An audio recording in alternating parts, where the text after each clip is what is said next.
Alright, there was this guy, Brian. We used to play tricks on each other all the time. And one day, he decided to try to do something. And I had to set up the night before. I was in a temporary office spot where there was boxes and boxes and boxes to hide, almost like a warehouse. They might as well have given me a yellow swing line stapler. Anyway, he walks by my computer. It was off. I would never leave it on. But he walks by my computer. Hey, get away from my computer. What are you doing? Hey. He's like thinking like, oh, Rick's back there. He's like hiding behind some boxes or something. So he very sneakily, step by step, he's looking around for me. Hey, get away from my computer. What are you doing? Hey. He looks around, turns around. Nothing. So Brian decides to get sneaky. He's looking around for me. Looking around for me. Looking around for me. Hey, get away from my computer. What are you doing? Hey. Well, anyway, it wasn't set up exactly like this. Hey, get away from my computer. What are you doing? Hey. But this is a... Hey, get away from my computer. What are you doing? Hey. This is something I bought. It's called a sound repeater, repeater, and try me. Hey, get away from my computer. What are you doing? Hey. Well, I got this almost 15 years ago, and I'm amazed my voice is still in there. Anyway, Brian and I used to play all these jokes on each other. Hey, get away from my computer. What are you doing? Hey. This one was kind of funny because... Hey, get away from my computer. What are you doing? Hey. Hey, get away from my computer. What are you I doing? was Hey. able to hide, like, the brains. Hey, get away from my computer. What are you doing? Hey. And then the censor...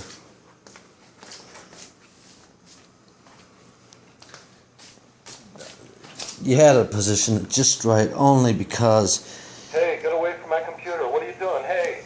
If it doesn't notice a shadow, Hey, get away from my computer. What are you doing? Hey. it won't go off. But it was funny anyway. And that was at a place called Computer Guidance Corporation.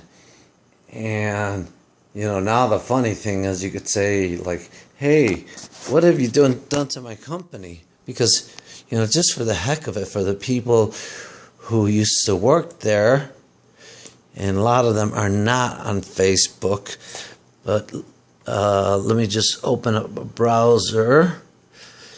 And it's funny how some of the people that were programmers, highly paid programmers, but they were RPG programmers, not to be confused with role-playing programmers.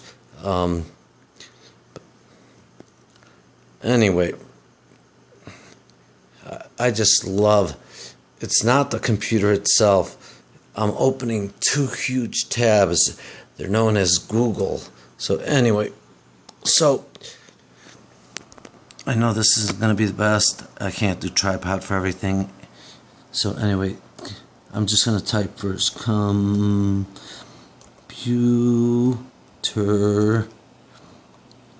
dash guidance.com,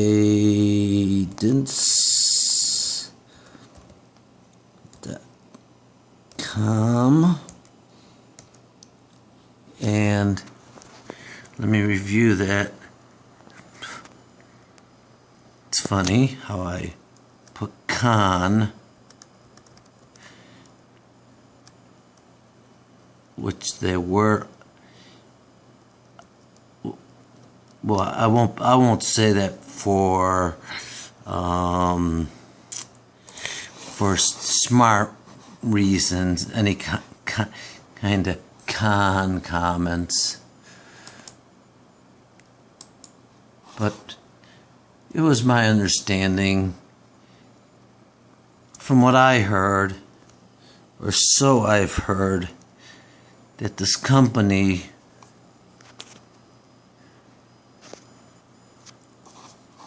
they actually bought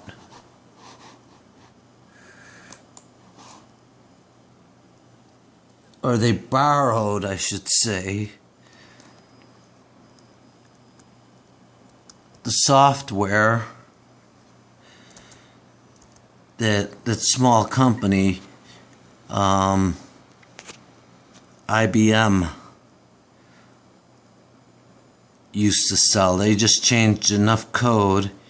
Now, see, the funny thing is, maybe they moved up in the world, and it's hard to, believe me, it's hard to do both. Be a good videographer and navigator.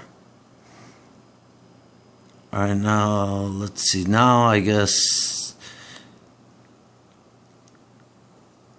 see, they never used to have partners.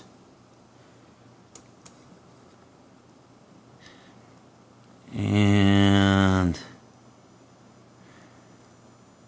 let me see. Let's just see about us. Let's see who the management team is. Mike Bielmeyer. Never heard of him. Finance. Never heard of her. All I remember is that her predecessor was not very happy with me. And Steve Gross is still there. He actually was a nice guy to me, so. But so far, I'm not recognizing anybody. Oh, James Strang, I remember him. I think I started before he did.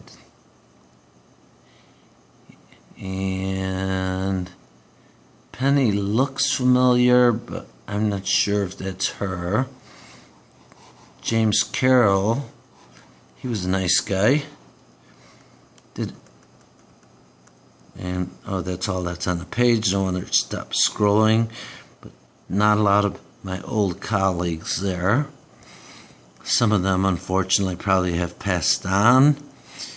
And then this is a company that, miraculously, within 3 weeks of 9/11, it impacted the company so drastically that they had no choice but to lay off like over 20% of its workforce. Not to make light of 9/11 or anything, but the most ironic part of the thing is that is right as I am waiting for my software to compile, I was one of the 2 lucky people in the company that had more than one computer. Well, maybe not. There was only a few people, I should say, but I needed a computer just to compile on. Otherwise, I couldn't get any work done. Half my day would be twiddling my thumbs, and sometimes I would twiddle my thumbs anyway because that's all I could do because I'd be compiling so much stuff. But I happen to be reading like MSN or something like that, how that a lot of companies are laying people off mainly under the premise that 9/11 has just impacted them. Realistically, in 3 short weeks, how is 9/11, a plane crash in New York, going to impact a company all the way in Arizona within 3 short weeks, And I mean, it was ironic. I swear I was just reading that as my code was compiling on the other machine. And, isn't it ironic, though, that there's this one guy, Glenn, big old chubby guy, and he was relatively new to the company, and for some reason he was, like taking some like in me and hanging around with me, and trying to ask me questions. And then later on, through me asking him questions, I found out that he really was a corporate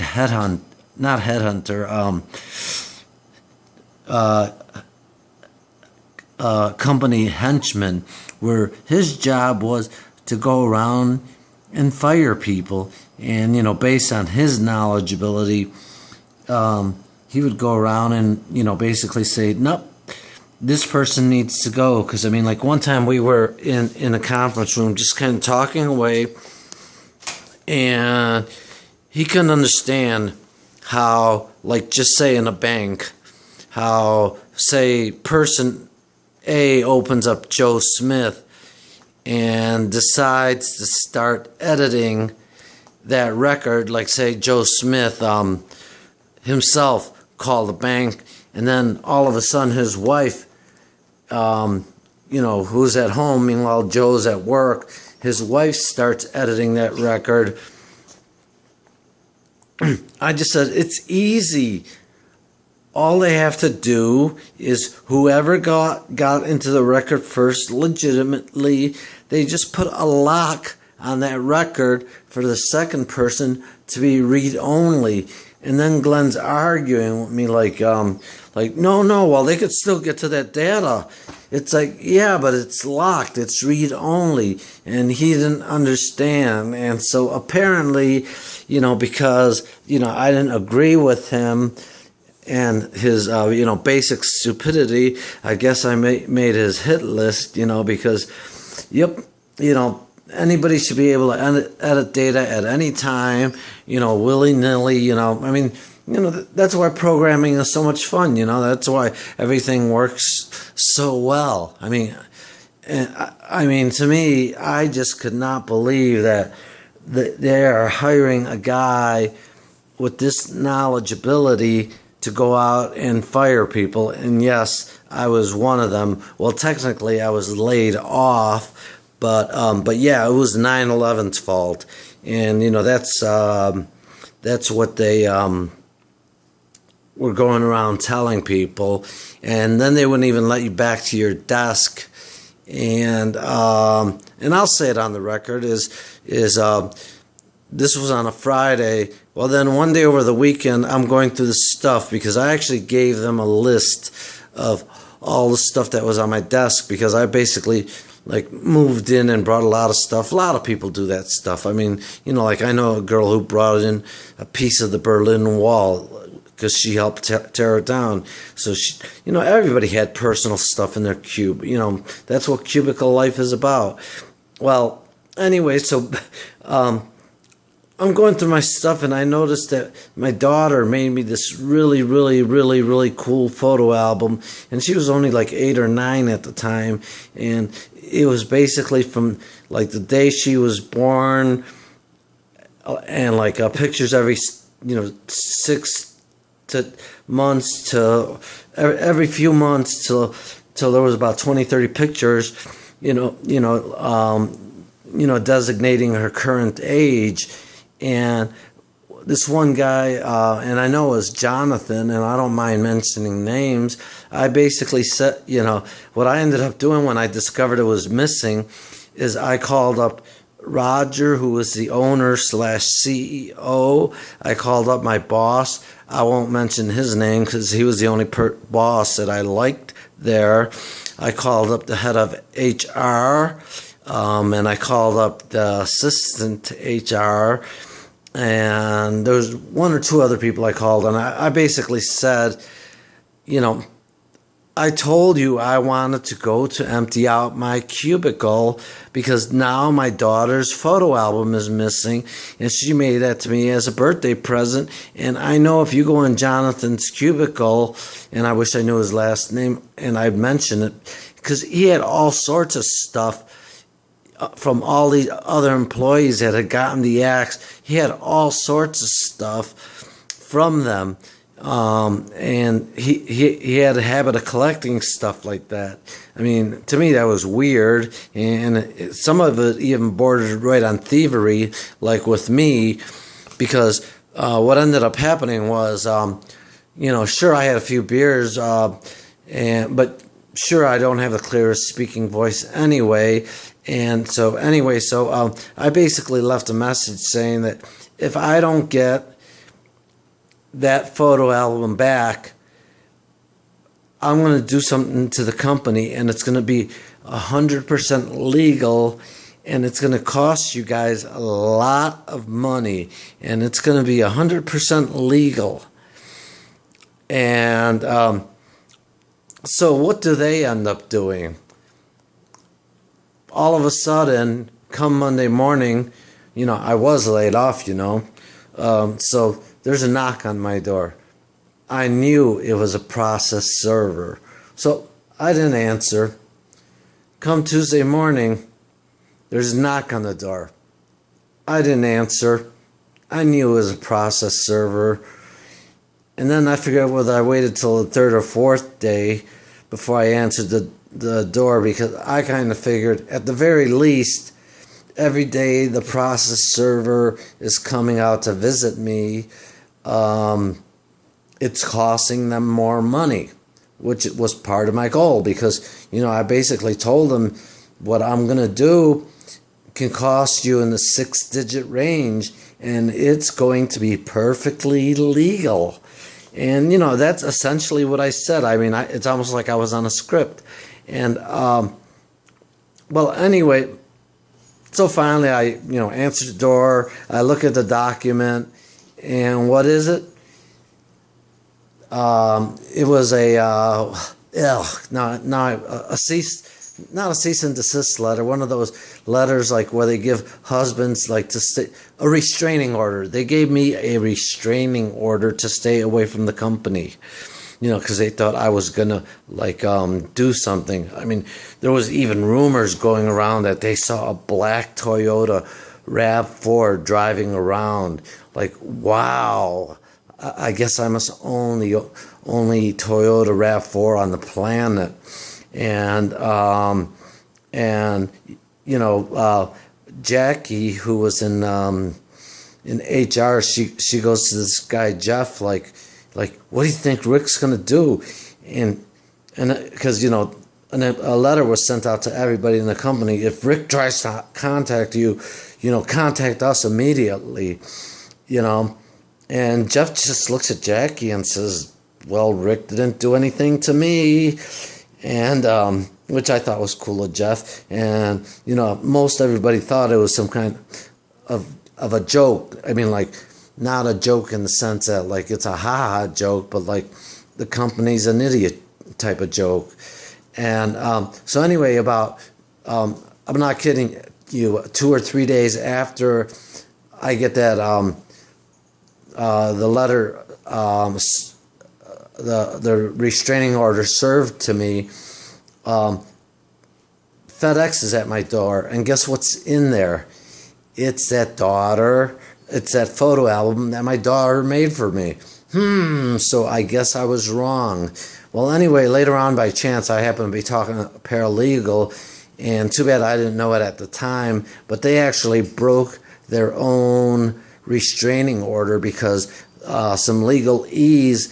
If I file a restraining order against you, it really works both ways. It's not like I could go to you and go, nah, and wave by, put my finger on my nose and, make funny faces at you, etc. It's against the law. I mean, I could have went against them and had that restraining order null and void, but no, I had better things to do. And I just think it was a kind of cool document in a way to, cool, 150, a company of 150 employees. I scared a bunch of them. Well, anyway, guess what I did? Being in the networking department,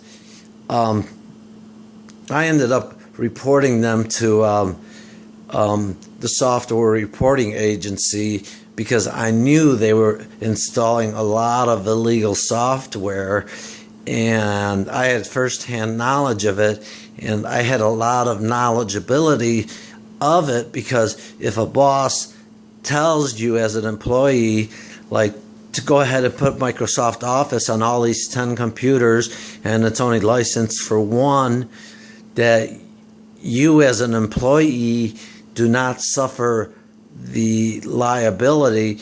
It's the management that does, because you're just being told, you're just doing what you're being told, otherwise you could lose your job. So in the end, I kind of got them, because when Beth was having her going away party, she just looked at me and says, "You caused me a big pain in the ass," because at the very least, there had to be a lot of time going through all their paperwork, trying to prove that because some of the software they were buying for themselves, and some of it they were buying for other vendors, and so they're probably trying to go through, at 150 employees, they're probably trying to, pull up all these software invoices that look like they might be for just one person and not mention the other company's name. And so I know at the very, very least I caused them a lot of trouble.